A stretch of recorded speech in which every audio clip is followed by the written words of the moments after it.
Alors bonjour à tous, dans cette vidéo on va parler du désir qui se cache derrière vos angoisses, comment on peut le trouver et comment on peut s'en servir pour, au lieu d'avoir peur, aller vers quelque chose qu'on aime. Il faut savoir que les peurs, les angoisses, tout ça, ça fonctionne en fait comme un peu toute chose, comme une dualité. On a le côté, nous on voit que les peurs, mais derrière chaque peur, il y a toujours un désir caché. C'est comme ça que fonctionnent les choses. En fait, notre cerveau, il fonctionne où on va soit être actionné, être moteur d'un truc qui nous fait peur, donc ça nous fait peur, donc on bouge, soit avoir un désir qui va nous attirer, nous mettre en action, en mouvement, pour aller vers quelque chose. Donc soit on a peur, soit on est attiré. Quand on est dans les crises d'angoisse, souvent c'est un gros message de peur derrière, un gros truc qui a bougé, et c'est souvent plus sympa d'aller chercher justement le désir pour voir, ok, c'est quoi le désir que j'ai derrière ça. Alors, un exemple tout bête, je sais pas, si on prend quelqu'un qui a peur de mourir, c'est quoi son désir derrière? Qu'est-ce que ça peut être? Quelqu'un qui a absolument peur de mourir. Alors sachant qu'il peut y avoir plein de choses différentes par personne. Mais en général, derrière une peur de mourir, il y a un désir de vivre. Et ce qui est intéressant, c'est de se rendre compte de qu'est-ce qu'on fait, qu'est-ce qu'on génère, qu'est-ce qu'on crée au moment où on laisse juste ce désir-là s'exprimer au travers de la peur. Alors, quelqu'un qui va avoir peur de mourir et laisser s'exprimer ça, s'il y réfléchit bien, s'il y pense bien, il va s'empêcher de vivre. Alors que son désir, c'est de vivre, c'est de profiter, c'est d'être bien heureux, comme tout un chacun. Mais il a tellement peur de ça, tellement peur de mourir, qu'au final, il va s'empêcher de vivre, se replier sur lui-même, se refermer, plus avoir de relations, se retrouver chez lui et tout ça. Et qui va aller à l'opposé de ce qu'il aime, pour en fait se diriger vraiment vers ce dont il a peur. Et il va passer sa vie à s'empêcher de vivre, au lieu de profiter de la vie simplement. Parce qu'une vie où juste on se cache, on fait rien, ça vaut pas grand chose. Et en fait, on peut retrouver ce principe derrière plein de choses.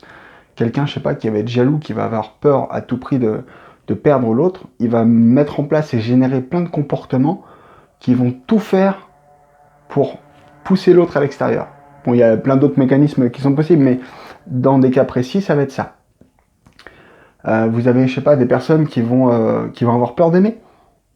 Et comme ils ont peur d'aimer, ils vont tout faire, pareil, pour fuir ce truc-là, parce qu'ils méritent pas ça, parce que ça leur fait peur, parce que voilà. C'est tout plein de croyances et de choses qui sont mises en place par rapport à des choses qu'ils ont appris plus jeunes, et c'est ok. Mais c'est toujours bien d'aller voir, ok, qu'est-ce qu'il y a derrière ma peur? Parce qu'une fois qu'on s'en rend compte, une fois qu'on questionne ça, qu'on se dit, ok, j'ai fait une crise d'angoisse, ou alors j'ai eu une grosse montée de stress pour telle raison, une grosse peur, qu'est-ce que ça raconte sur moi? En fait, qu'est-ce que je voulais vraiment avec ça? C'est comme si on se demandait, qu'est-ce que ce truc à l'intérieur, il a envie de me dire à ce moment-là? Et une fois qu'on met le doigt dessus, une fois qu'on l'a questionné, qu'on voit le désir derrière, on peut choisir en quelque sorte de s'exprimer au travers du désir. En fait, d'aller vers le désir, de se dire, ok, quand je réagis comme ça parce que j'ai peur de telle chose, parce que je stresse de telle chose, est-ce que je suis en train de nourrir ce stress? Est-ce que je suis en train d'aller vers ce qui me fait peur? Ou est-ce que je suis en train d'aller à l'inverse et d'aller vers ce qui me donne du désir? Parce qu'une fois qu'on a mis la main sur le désir, on peut se rendre compte que en ayant telle ou telle réaction, on va vers ce qui nous fait peur et on s'éloigne de ce qu'on désire. Du coup, on peut inverser la vapeur. Alors c'est un truc conscient à faire, c'est un truc à répéter plusieurs fois pour que ça devienne vraiment ancré, pour que ça devienne un mécanisme inconscient.